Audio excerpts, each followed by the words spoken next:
Так, Mercedes Sprinter. В общем, купили двигатель.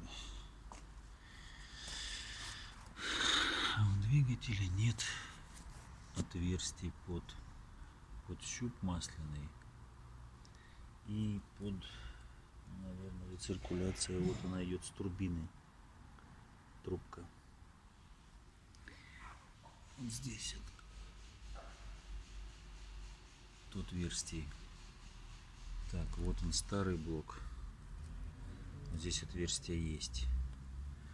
Вроде как, потому что этот блок родной со спринтера, а это с легковой. Вот. В общем, задача сделать отверстие, ну, как можно точнее, конечно. Вот она, трубка под масляный щуп, который вот сюда вот вставляется. Вот он.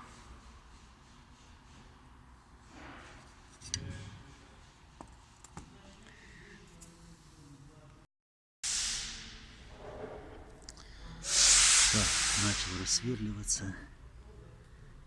Конечно, небольшие отличия вот здесь вот есть.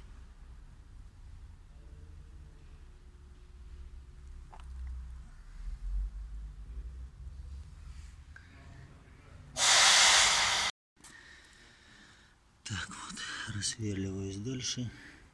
Уже сверлом 18,5.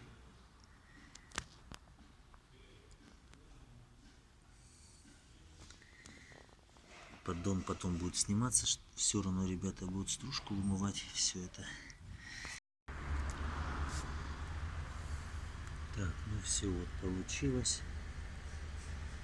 И заходы сделал, конусы. Вот она.